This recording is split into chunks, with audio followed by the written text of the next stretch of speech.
first step is to recognize and become aware I am codependent, or I am living with a codependent person. I'm living in a toxic situation. Awareness is almost everything. Once you are self-aware, or Right. you are aware of your situation, or you are aware of what other persons are doing to you, then that is half the battle.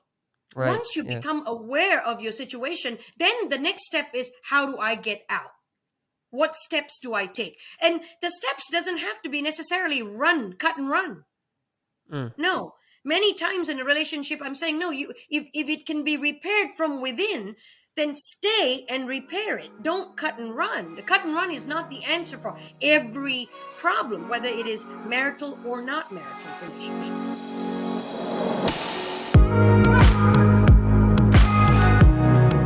Welcome, everyone. Today we have Dr. Vani Marshall back on the podcast for part 2 of our discussion about boundaries and codependency. In this episode, Dr. Marshall talks about recognizing if you are in a codependent relationship, how to create healthy boundaries, the difference between parenting and caretaking, and much more.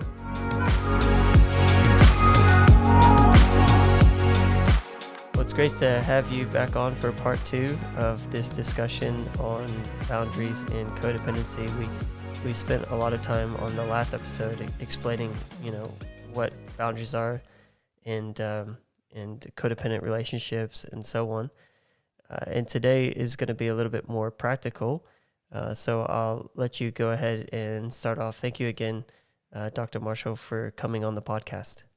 Thank you, Greg. Good to be back. This is episode 2. I don't really want to do a sort of a recap on episode 1, except to actually say what personal boundaries are again, so that there's a kind of a continuity. Before we can even fix boundary issues, we need to understand what they are. What are healthy boundaries, what healthy boundaries look like, what unhealthy boundaries look like. I think we touched on that in episode 1 already. But there is one particular principle, so to speak, or a definitive statement here is taking responsibility for your own actions. And taking responsibility for your own actions while not taking responsibility for the actions or emotions of others is a huge aspect of creating healthy personal boundaries. You cannot have you cannot create a healthy boundary in any kind of relationship if you're not willing to take responsibility just for your own emotions and actions. Really, we're only empowered to take responsibility for our own actions and emotions. We're not empowered, that nobody has that kind of ability or capability or skill to take responsibility for somebody else's actions or emotions. It's too much pressure on the individual to become, responsible for somebody else. But that's what the codependent does. The codependent person typically tries to take responsibility for other people's actions or inactions. For example, the lady I was telling you about, because her grown-up son would not get a job, she began to step into what he needed to be doing, and she began to look for jobs for him. It's okay to do a favor once in a while for a friend or a family member and, help them out. But once you begin to take on completely what they're supposed to be doing, you disempower them, you disenfranchise them, as a matter of fact. Right. And that a codependent person does that because, again, going back to a codependent, people need to be needed.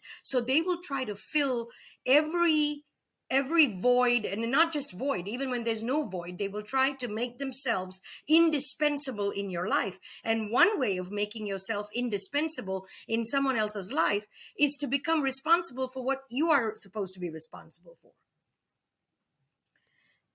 And so people with poor boundaries, they typically come in two, and I don't like to use the word flavor, but that's what I'm going to end up using. They typically come in two flavors.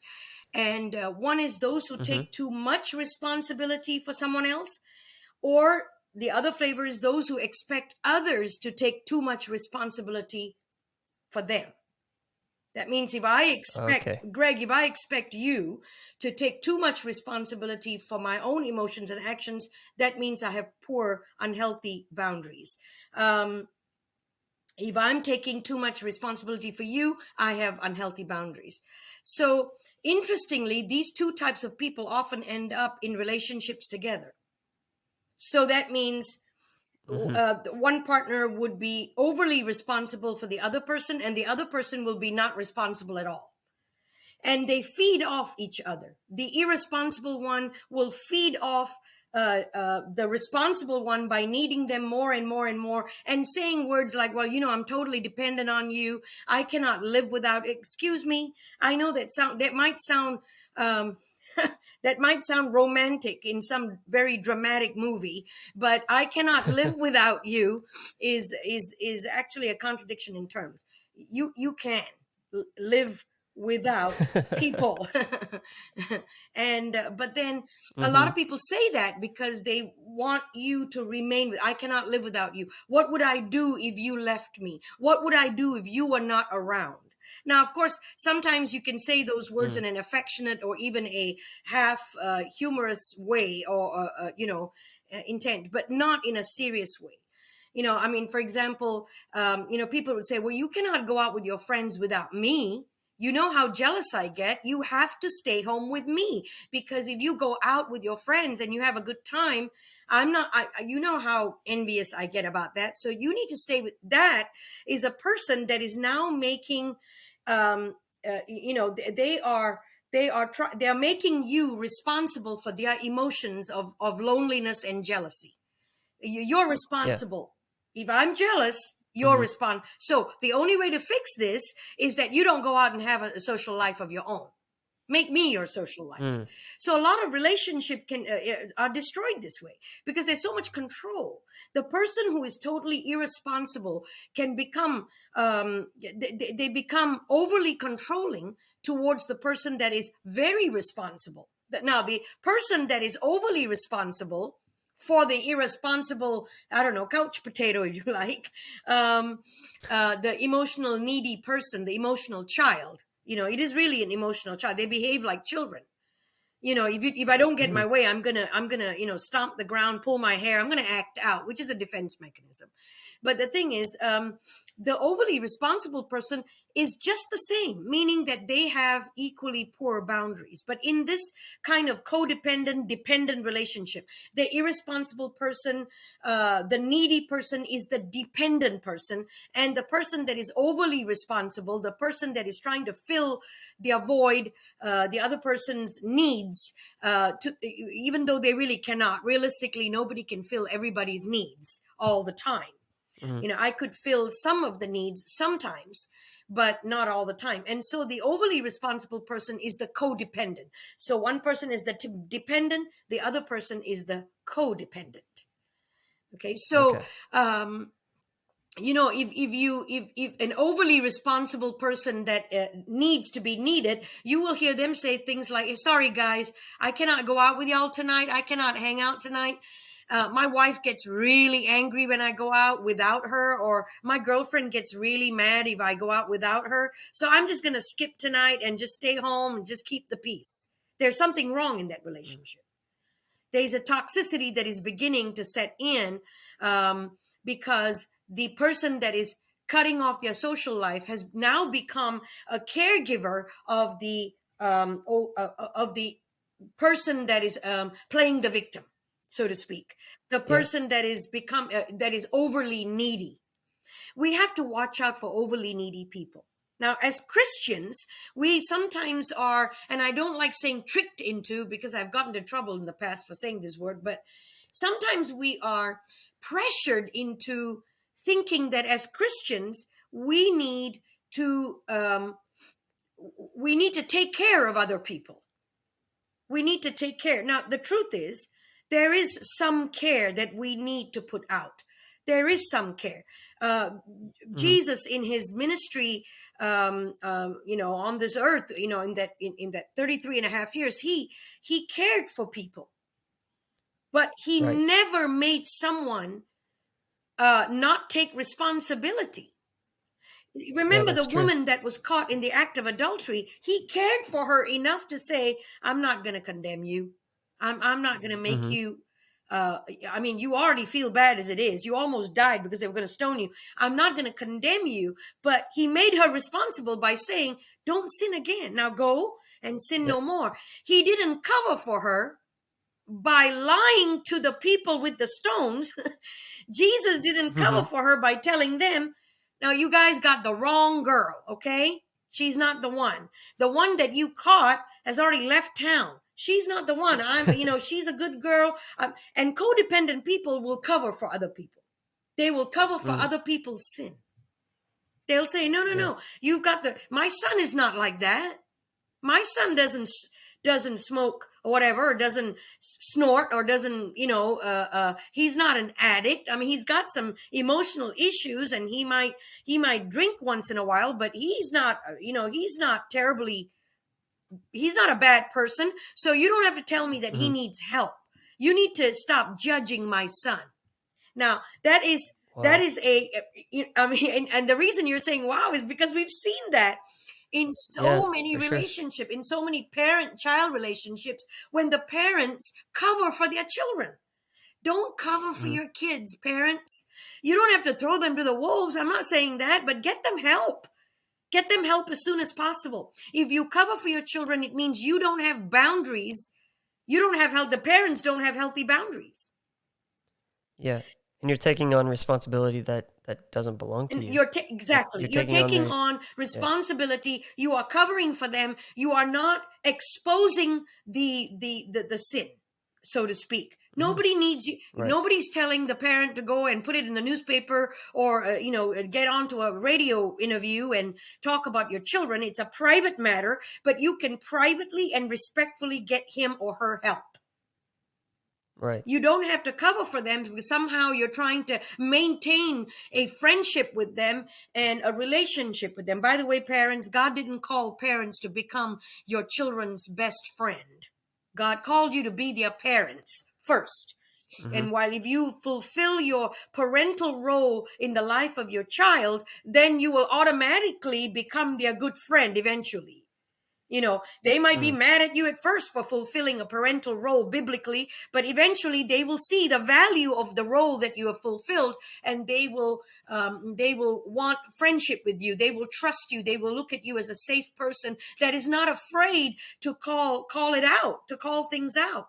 You are called to be a safe parent, a safe person for your child. You are not called to be their best buddy. A lot of parents Yeah. focus on being their children's buddy. Your children will have buddies. Don't worry. They'll have good Mm-hmm. buddies, and unfortunately, they might even have bad buddies. But you are not called to be their friend. You're called to be their mom and dad and bring them up biblically and raise them in a biblical manner, and provide them a safe environment for their emotional, mental, and spiritual growth, and a safe environment. And your child will see the value of that eventually and say, you know what, you are my friend. You are the best friend that I should have had from the very beginning. You are my parent, but you are my friend because you were never afraid to get me to take responsibility. From making up my own bed, Yep. to washing my own dishes, to telling the truth in every situation, to not have you cover for my sins, to cover for my bad behavior, to not have you make excuses for me. And that even extends to husbands and wives. Don't Mm. protect your partner, protect your spouse, protect even your children, protect them, but don't cover. There's a difference between protecting them and covering for them. And so, what would you say is the difference there? Digging into that statement, Protecting. what's the difference between, yeah, especially in a spousal Okay, situation? for What's the for difference? example, if I knew that my spouse, okay, this is a hypothetical situation, but if I knew my spouse has done something wrong, or my spouse has done something that is, not not right, okay, something wrong Mm-hmm. in my eyes, just Right. Yeah. protecting them would be talking to them about it. Not talking to my in-laws about it. That's not protecting them. Talking to my parents about it, talking to his parents, talking to his buddies, talking to church people, just really washing our linen in a public arena. That's not protecting him. That's not protecting his reputation or his good name. Okay, so he's made some mistakes, or he's made a mistake. I go to him first and openly talk to him, finding out what the issues are, and if there are issues, if seriously the spouse has done something that is potentially or is endangering the relationship, or potentially endangering the relationship, or endangering him, or endangering me, or the children, or whatever, then I offer to get them help. Protection means you don't cover the sin. Protection is you go to the person and you offer help. You offer either your help, or you offer a professional, or a help from a safe person. It could be a pastoral leader, a pastor, a counselor, that kind of help. Help in a safe, controlled situation. Right. Not protecting them would look like me talking to everybody about it on Facebook. Okay, not on. Maybe that's an exaggeration, but there are lots. I'm sorry, but I have seen spouses. I'm not. I have unfortunately, I don't think that's such an exaggeration. It is not exactly. I wish it was an exaggeration. Actually, in today's world, it's not. I've seen spouses take their marital problems to social media or an online chat. On an online chat a platform, or to talk to a coworker. Okay, let's even bring it closer. Talk to a coworker, or talk to church people. Listen, your spouse one day, after you've talked to a bunch of church people about your spouse one day might repent and make amends and want to get on the straight and narrow path, and you're celebrating with that, and you're happy about that. But then church people won't forget what you told them about them the last. And then he finds out, okay, you might even forgive. That's the thing about telling other people. You might forgive and you might even forget. But the people that you've told may not forget, and some may not even forgive. Wow. So what happens is your spouse is trying to get on the straight and narrow. We're going somewhere else here, but seriously, this is a lack of boundary within a marital situation. Your spouse is trying to get in the straight and narrow. Your spouse is trying to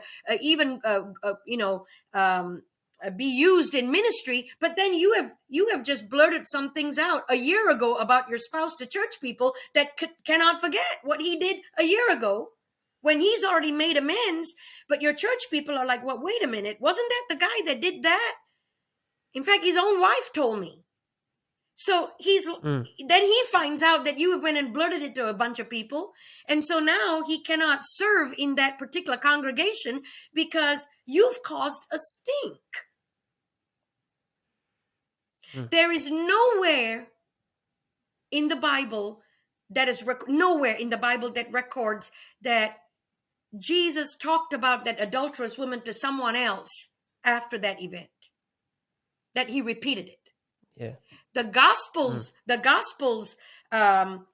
Matthew, well, yeah, I think it was Matthew, but several of the Gospels recount and describe that story, but nobody says, well, let me tell you about this adult. Jesus didn't go around saying, well, let me tell you about a woman that I forgave her and I told her not to sin again, but you know what, she was caught. And that's why the Bible says that the person that repeats a matter separates friends. But a person who seeks love or pursues love, they use the word covers a transgression. That word cover a transgression doesn't mean you don't get them help. It means that you don't talk about it to the whole world. Right. You don't have to talk about your children's mistakes to everybody, but please get them help. Don't cover it. Does that make sense? Now, what would you say? Yeah. Now, what would you say to someone who is saying, well, the reason I spoke to them is I'm trying to get advice. I'm trying to get some guidance as to what I would do. And sometimes people will use that as an excuse to talk to other people. People use all kinds of excuses to feed the desire to gossip. The desire True. to gossip is a carnal desire, and like most carnal desires, if not all, we look for even scriptural backing to support the craving to continue that carnal desire. For example, we will say, "Oh, how can you say I cannot date that guy?" I mean, he's he comes to youth meetings. He must be spiritual. He comes to youth service. I'm not sure how many people are going to like that statement in this particular episode, but him attending youth services does not mean that is suitable or spiritual enough to be husband material. We will do anything to feed the gossip narrative. We would use scripture. We would use personal so-called convictions and stuff like that. And so there is no place that we need to give. We cannot give place to the desire to gossip. And so if I know, of course, we're not going to generally perhaps gossip about our own children. We're going to actually end up covering for them, which is not good at all. And instead of getting them help. But you said, well, what about, your question was, well, what about if the motive to tell somebody at church is to get them help? Well, if my motive was pure, then I would go to a leader. I would go to a pastoral leader or a pastor's wife who I feel could be safe, or safer than an ordinary lay member, no matter how respectable and great that I think that member is. That person is not in a position to perhaps counsel in this case. And so I should not take it to a best friend or someone that I believe is safe, or someone who's a lay member of the church. I really need to take it to a pastor, a pastoral leader, or a counselor. If a church has a counselor, take it to the counselor. Make an appointment and say, look, I have a child, I have a son, I have a husband, I have a friend who's going through struggling with this, and please do not discuss with anybody, but they need help. Tell me what I can do. Tell me what both of us can do to intervene in this nature.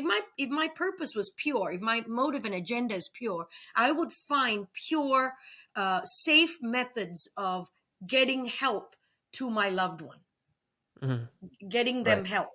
And I would not, just talk about it to everybody else and say, well, I was only trying to get them help. So I've talked about it to 7 different people trying to get them help.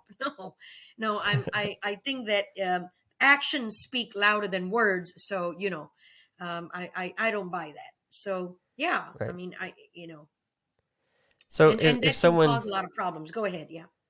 if someone finds themselves in a codependent relationship, or in the midst of these 2 episodes, they've come to the realization that they may be in a relationship like that, what are some steps that they can start taking to help set boundaries or get out of a relationship like that? Try and If change it the is if it is relationship. you see, there are two, there are more than one, 2 categories, but for the purpose of this episode, I'm focusing on, say, marriage relationship as opposed to non-marital relationships. So if it's friendships, if it is a engagement, a situation, you're not married to this person, then it is easier to, when I say easier, I'm talking about relatively easier to extricate yourself, to get out of that relationship, because it is, you can just get out. You can just say, this is a codependent relationship. First of all, you have to recognize that either you are codependent or you're living with somebody who's codependent. If you're living with someone who's codependent and they're codependent over you, that means you are the dependent. So you need to get some healthy boundaries. You asked this question the last episode, the previous episode. You said, are people born with boundaries or are they developed? Well, like any good skill, boundary is a skill. It's actually a skill, a science, and an art, I say. So the codependent person is responsible to get help. So if I am codependent, say for example, first of all, I have to recognize the signs of codependency. So how do I recognize the sign? If I don't know how to recognize the signs, I go to a counselor, I go to somebody who knows, and help them, or get them to help me recognize the signs. I need to take good advice, and I need to be able to, if I cannot put boundaries in that relationship and change the relationship from within, then I have no choice but to get out of that relationship. Now, if it's a Okay. non-marital relationship, that is relatively less complicated to get out of a non-marital relationship than it is a marriage relationship. In a marriage relationship, um, of course, I'm not saying I'm recommending that you just cancel the marriage and get out because of a codependent situation. But what I am saying is that you need to build boundaries from within. But even in a marriage relationship, if you feel that that toxicity is still there, it's not leaving, you're trying, you're getting help, your counselor is involved, but they're not wanting you to leave, they're still very dependent on you, or the spouse is codependent on you, they're very controlling, and because codependent people are very controlling and all of that. So what happens is it is complicated, and if they are not wanting, the spouse or whoever that is codependent or dependent are not wanting counseling help, then you have to separate yourself from that relationship. I'm not even talking divorce. I'm talking about you've got to place boundaries that are as strict or as firm as maybe to separate for a time, because this person is not wanting healthy boundaries. In fact, I am involved in counseling several people right now who are in similar situations where the husband is extremely codependent on the wife. Mm. The Now the wife was dependent, but now the husband is very manipulative, very controlling, does not have healthy boundaries, wants the wife to need him. He will cover for her and the kids and everything and make excuses for everyone instead of getting help. And he wants to remain that way. He wants to remain controlling and manipulative, and he wants everyone in the family to need him to the point where it's very toxic. Right. So when she has tried to create a distance between them by applying these boundaries, and she has gone and even stayed with her parents, and because he wouldn't change, and the things became actually even violent a little bit, and so she had to leave, because when codependent people don't get their way, they can become a little violent. Uh, you know, her goal in recovery was to have healthy boundaries, not too rigid, not too loose. Okay. And she, because she began to counsel with me, so I gave her those goals, and she began to have goals to establish healthy boundaries. As she developed healthy boundaries, she also developed appropriate sense of roles among family members. See, when you have healthy boundaries, you realize that what your role is. What is Mm. your role as a partner, as a spouse in this marriage? What is your role as a wife, as opposed to his role as a husband? What is your role as a parent? You become very cognizant and very aware of your role. And it's very important to know what your role is in order that you stay in that role and you don't try to become someone else. That's how Right. you stop. Well, that is exactly how you stop taking responsibility for somebody else's actions and emotions, because you know your own role. We Mm. take responsibility for ourselves, and she began to know what her rights were, her role is as a mother and wife, and she began to take responsibility for herself. But he resented her attempts to become a healthy person.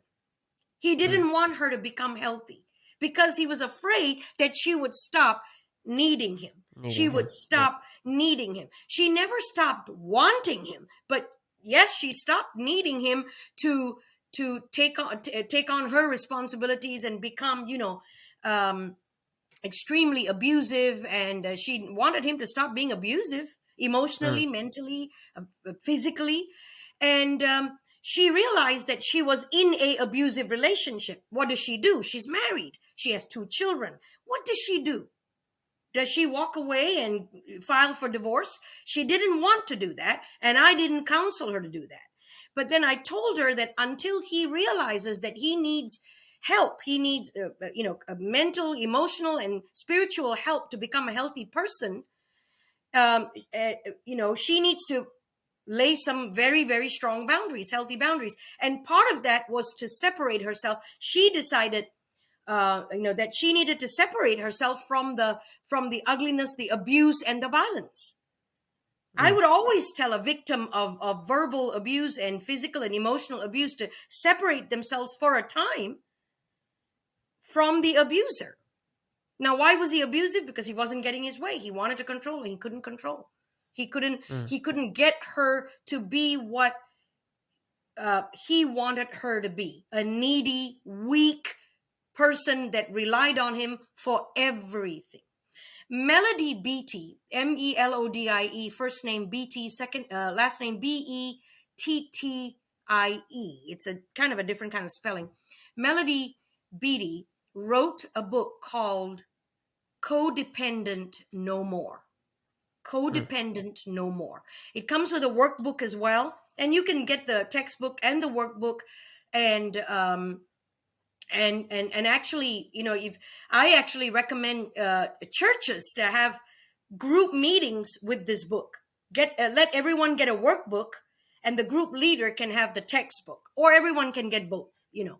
And every meeting you finish a portion of the workbook, and you begin to realize, oh my goodness, you begin to realize whether, first of all, you're codependent, or you're living with a codependent person, or if there are codependent people in your world. You may not be married to them. They could be a parent. They could be a child. They could be a coworker. They could be your boss. They could be a church member that you can't seem to shake off, and why are you always, attracted to codependent people? Is it because they're very caring? They take care of all your needs, so they're so nice to be with, because they just spoon feed you and take care of all your needs, and they mother you and eventually smother you. Yeah, they mother you first and then eventually smother. They don't let you be your own person. They don't let you just have that freedom. I like people to have freedom, and I like to have freedom. I cannot take smothering, and I try not to smother other people. If I am, I want people to tell me. But so this this book that you're talking about, this activity book, would you recommend that for like a small group at a church, or? Yes, I would recommend that for a church small group. I would recommend that small group, like if you have a mental health small group in your home, and and you go through that book. The book actually even teaches you how to use the book. So it actually instructs you how to use the book. You don't even need a counselor in that small group to tell you how to use the book. It is not some kind of a book where you need to be qualified in psychology or psychiatry in order to use the book. You can use the book, and the book is very user friendly. It instructs you on how to use it, and all you do is you do need a small group leader, a mature, a safe person that would protect the information shared in that group, because the workbook challenges each member to share information so that everyone begins to be a help, a support to everyone else in the group, especially if we find out that either we are codependent, somebody else is codependent, and the book actually helps. How do you get out of it? So your question is, how do you get out of a codependent relationship? Or if you are codependent, how do you stop being codependent? Now you wake up tomorrow morning, what do you do? Well, first of all, you lean on God, and you pray that these symptoms of codependency and these characteristics of codependency and a boundaryless life, God will help you, and God will heal you spiritually from the trauma or the abuse that created it in the first place. You pray to God. So the first thing I would say is go back to spiritual disciplines and lean on God. Pray to God that he will help you, that he will give you the grace and truth within scripture to get you to a place of healing. The second thing is, there are resources out there. If I tell you on all of what Melodie Beattie wrote about, that's a whole nother episode. And in fact, since we did talk about doing other episodes, I would love to talk more about, steps on how to get out of a codependent relationship, because I have been inundated with questions on how do I get out? How do I get out? And so an entire episode or 2 episodes on how do you get out of because this episode is on boundaries within a codependent relationship. So it's really, the tip of the iceberg, so to speak. The last episode and this one is the tip of the iceberg. Underneath the waters, there's so much more. And but Melodie Beattie really describes the steps individuals can take. And the first step is to recognize and become aware: I am codependent, or I am living with a codependent person. I'm Mm. living in a toxic situation. Awareness is almost everything. Once you are self-aware, or Right. you are aware of your situation, or you are aware of what other persons are doing to you, then that is half the battle. Right. Once you Yeah. become aware of your situation, then the next step is, how do I get out? What steps do I take? And the steps doesn't have to be necessarily cut and run. Mm. No. Many times in a relationship, I'm saying, no, if it can be repaired from within, then stay and repair it. Don't cut and run. The cut and run is not the answer for every problem, whether it is marital or not marital relationships, you know. Right. And I had a friend who was very codependent. She was not codependent on me. She was just codependent, period. She was codependent on her son. She was codependent with her husband. But she was a friend of mine. I could have cut and run. I could have just backed away from her, but I wanted to help her. So I stayed in that friendship to help her, you know. And at first it was difficult because there was no awareness in her own life. She wasn't aware she was codependent. She just thought, I am one of the most loyal. She thought she was one of the most loyal, caring, loving individuals. And why do people misunderstand her as being codependent? But you see, codependent people come across at first as very, very caring, loving. Please don't misunderstand me. The Bible tells us to be loving and caring, but loving and caring in a healthy way. Loving and caring without smothering. Loving and caring while giving people the ability to come up for air and breathe. Not smother them and saying, "Well, I'm loving you to death." One thing I did want to say is that um, the one of the reasons why we have a lot of damaged boundaries, or damaged people who don't have good boundaries, people who get into codependent relationships, people who become codependent, or people who become dependent on other people, is research has shown that a lot of humiliation, abuse, or shame is what causes a great deal of damage to boundaries. Inappropriate generational roles among family members. If you have family members, mom, dad, siblings, and they have not known what their roles are, and they've taken on other people's roles, sometimes you can't help it. You have a single mom. She has to be Yeah. both dad and mom to the child. I Right. don't blame the single mom. I mean, many times it's no fault of her own that she's had to play both roles. Both mom and spiritual leader and everything. And so, but then many times, inappropriate generational roles among family members, and roles between our family and other families, can damage boundary formation. Because we're thinking, well, I know you're my mom, but I want you to be mom and brother and best friend and dad and sister and God. Mm. I want you to be everything. I want you to be everything to me. Nobody, Greg, nobody can be everything to somebody. Right. Yeah. And so the song, You Are My Everything, can only be sung to God, Mm. not to your boyfriend. And so people who have been in the role of caretaker, for example, when I say about inappropriate generational roles among family members, if a person has taken on the role of a caretaker, okay, instead of just being the husband has now become, because of because of his own codependency, or the dependent nature of his spouse or other children or whatever, he's become the caretaker. And some people might think, isn't a husband a caretaker? No, a husband is a husband. The scripture defines his role very clearly. Mm. Society defines the husband's role. If you give, not uh, all of society. Sometimes today's society defines roles in a very weird way. But if you go to a safe counselor, they can define and help define the husband's role, the wife's role. But when the husband has now changed, and he's relabeled himself, or somebody else has labeled him or relabeled him as, and he's taken on the role of caretaker. And this person who's taken on the role of a caretaker begin to believe other people's emotions and feelings are now my responsibility, because I'm not just your husband, I'm not just your wife, now I've become your babysitter, now I've become your caretaker, so everything you feel, everything you do now is my responsibility. I'm going to make sure that you do everything the way you should be doing it, and I'm going to follow you around making sure you do it.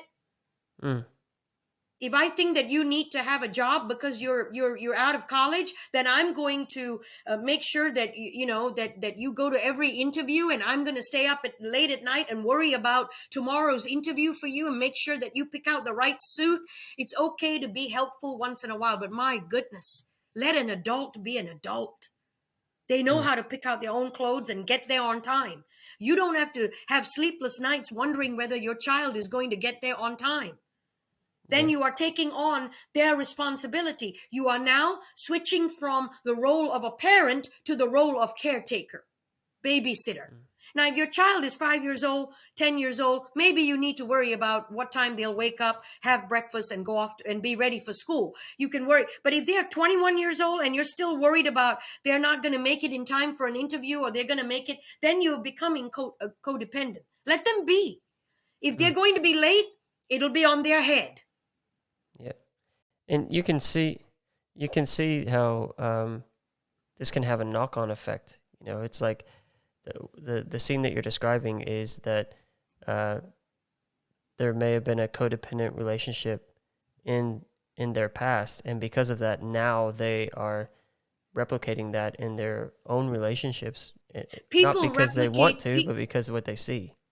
Absolutely. And in many ways, of course, children do that. They emulate what they see. They copy what they see. They use language of what they hear. If a child suddenly uses an expletive, is because they've heard it from somebody at the house, or or whatever, and they've not been they've had parents without any boundaries. You're right. People replicate what they've experienced. Many times they do.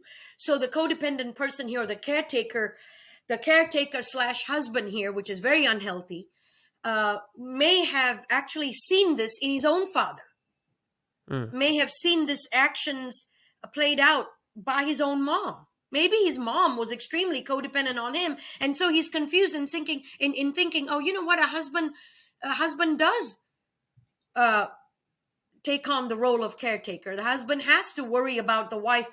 Of course, husbands, if your wife is doing something that is going to be damaging and you're worried about it, that's normal. But if you're laying awake at night, taking on her responsibility of being an adult, then you are not allowing her to be an adult and suffer the consequences of her own mistakes. If your grown-up child is going to be late, then he's going to suffer the consequences of not making it for the job interview and probably not getting the job. It is not your job to make sure he gets a job. It is not the husband's job to make sure that the wife, behaves as a functional adult. We hope the wife is behaving as a functional adult in society. Say she doesn't. He has to go to her and just expose that to her and just biblically confront. Biblical confrontation, again, it's not rude. It's not violent. I mentioned that before. It's not rude, violent, or ugly. Biblical confrontation is respectful and kind and loving. Jesus confronted people biblically. He didn't put them down and call them names. He just said, you don't do this anymore. Because if you do this, this is the consequence. So the husband goes to the wife and not puts her down and not disrespects her, but confronts her in a kind and respectful way and offers not only his own help, but offers for her to receive help from a professional or a pastor or whatever to get whatever the help is. That's all he can do. And after that, he needs to step back and just trust in God for God to do a work there, and for counselors to do a work But if the wife is like, I don't need counseling, I'm a role model here, I'm perfect, I'm good, I'm fine, there's nothing wrong with me, everything is wrong with you, but then there's nothing wrong with me. And yes, I have counseled people where the spouse is literally thinks that there's nothing wrong with her, nothing wrong with it, there's something wrong with the other spouse or the kids. Everybody else is wrong, I'm not wrong. Everybody else has the problem, I don't have the problem. There are disorders that make people think that way, but we're not going to get into that now. That will be another episode altogether. But seriously, once the spouse backs and says, resist that, resist help, and says, I'm okay, I don't need any of this, I'm fine, I don't need this, I'm good to go, thank you for talking to me about it, but you're the one that needs help, then the husband at that point needs to release that to God and take it to maybe a spiritual leader, a pastor, to talk to him for some other kind of intervention. Not talk to everybody else and every family member about it, but just take it to certain safe people, counselor or whatever, and a spiritual leader to intervene. But if he starts trying to fix her, that's the sign of codependency. When a husband or the spouse tries to fix the other spouse, starts overly worrying, overly going through depression and anxiety themselves because the wife is not wanting help. Some people might say, well, isn't that normal for the spouse to worry? Yes, it is normal, but overly worry and anxious until all your peace is gone, and you've used the enemy or the enemy has used the situation to rob your peace, rob your joy, then you are you are getting into a place where you're trying to fix your spouse. You're taking on the responsibility. One of the causes of anxiety is that you've become a fixer. Fixers are very anxious people because they feel that their goal in life is to fix the people they care about. If there's one message, I know that there's several things I've said in this episode, but I hope that the viewers and listeners, you take this home. Stop fixing people. Stop fixing the kids. Stop fixing your spouse. Stop fixing your best friends, your good friends, your fiance, your significant other. Stop fixing people. Stop trying to fix church people. Don't fix them. Release them for God. Only God can do a perfect work in fixing us. He's shown that he can. He's proven that he can. And so release them to God, and God can intervene and help them. If they want help, even then, they must want God's help. But you cannot fix people, because once you do that, you actually take on the inappropriate role from spouse to caregiver, or from daughter to caregiver, or from son to caregiver, or best friend, or fiance, or whatever, to caregiver. You cannot do that. Caretaking damages boundaries. And caretaking causes the caretaker to also become controlling, because you have now convinced yourself that your role in life is to fix other people. So then now, how do you play that out? How do you play out the fixing? You will start controlling them. You will start controlling people, and they tend to, and controlling people, you know what they do? They trespass other people's boundaries, because in order to control them, I have to trespass the other person's boundaries. So what do you do? Stop controlling, stop caretaking, release them, pray, lean on God, get help for your own emotions and desire to control, the desire to fix, the desire to play out inappropriate generational roles or family roles, that desire to become the caretaker. Go to God and say, I cannot, I'm losing my mind trying to be a caretaker for my grown-up son or my wife or my husband or my friend here. Please help me. And God will just say, back off. Part of trusting God is back off, because I'm not the Messiah. I'm not God.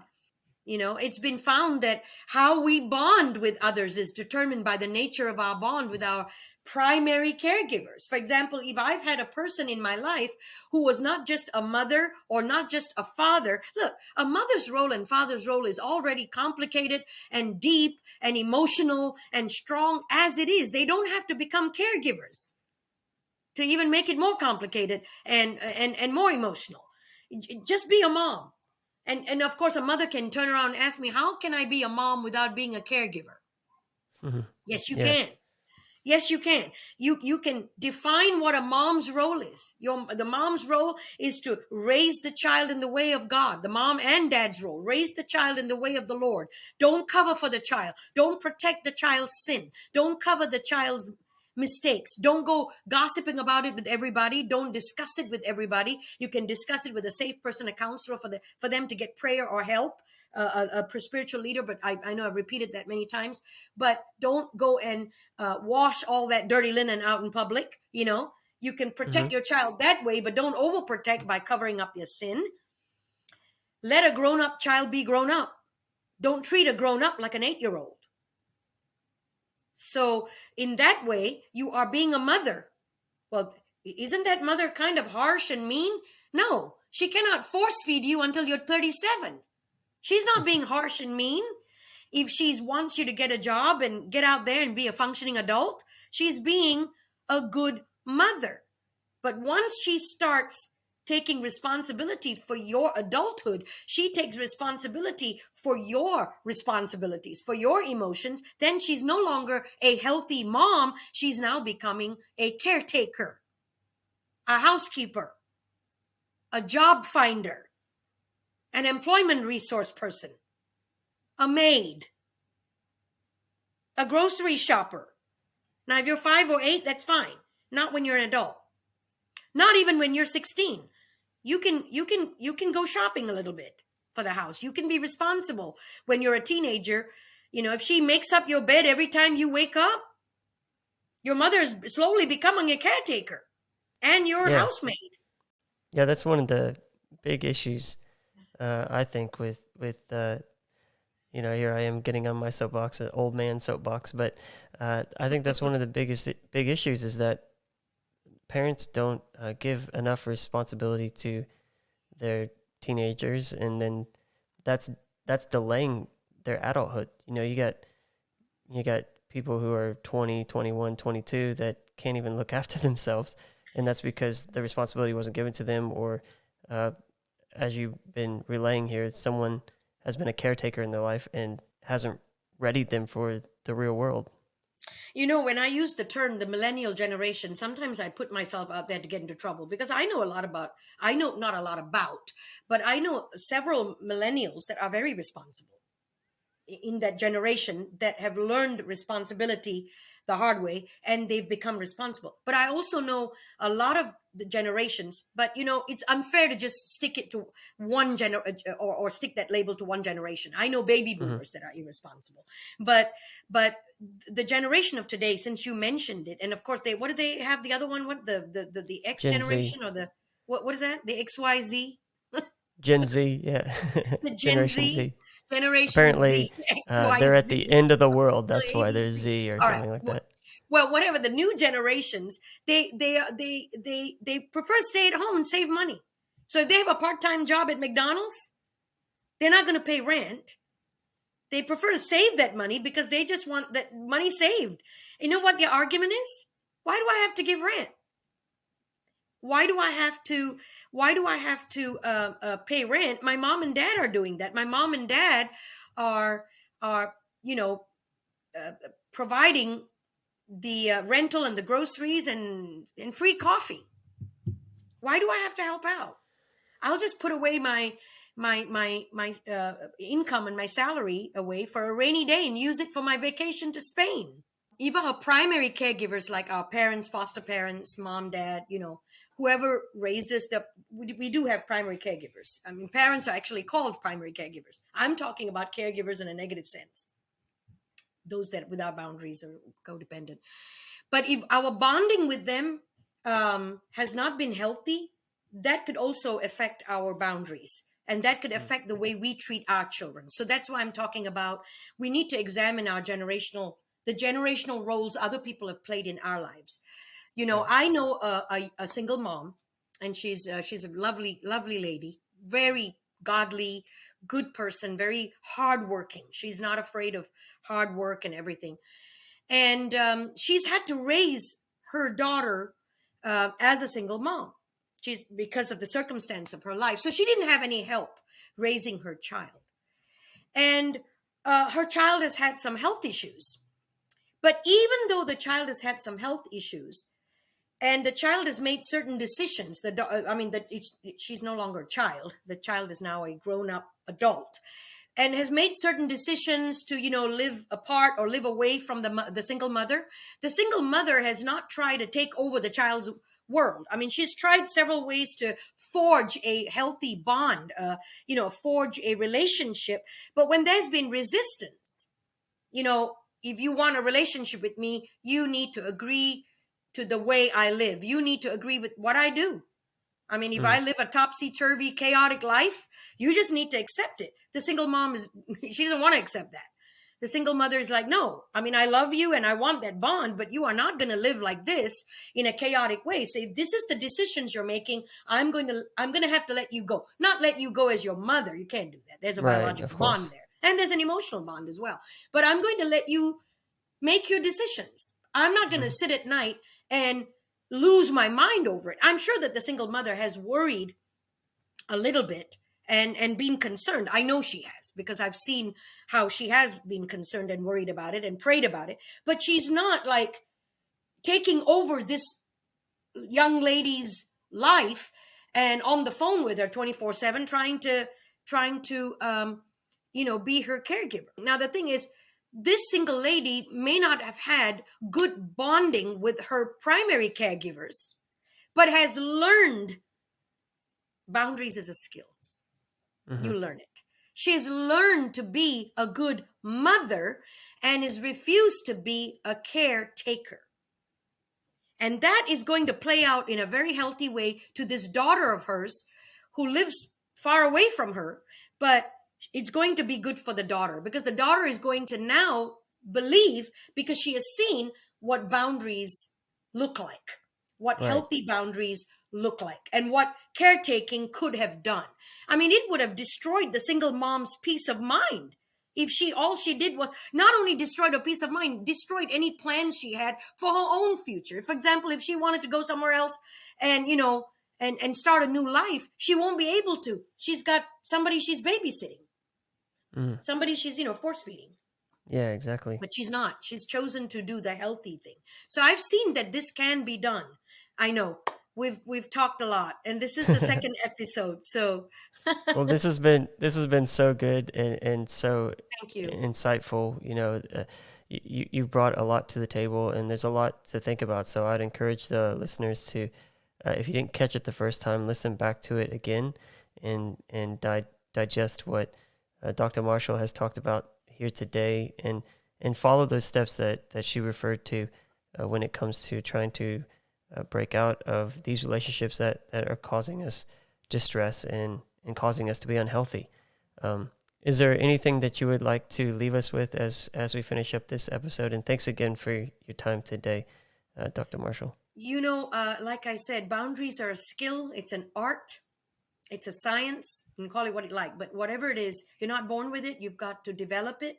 And there are people, there are books, there are resources in our world that we can get a hold of and start changing and making healthy changes. What I'd like to do is to pray, if that's okay. Yes, of course. Can we do that? Father, I come before you for every listener, every viewer of this episode and the episode previously. I pray, oh God, that we will first of all lean on you and get your insight, your mind. Your scripture says, let this mind be in us that is also in Christ Jesus. You have healthy boundaries with your children. Help us to develop these skills of having healthy boundaries and not becoming codependent or even dependent on anyone else to fix us or get into a place where we fix other people. Help us, God, and connect us to people that can help us to be able to find out where we are at, and to be able to show us and to expose even within ourselves, shine your light within ourselves to know where we are at on the health meter, on the emotional and mental health meter, so that we can make changes that are necessary to have these boundaries that will save our peace, our joy, and bring us back a mind that is free from anxiety or depression, And I pray all of this for our listeners today in Jesus' name.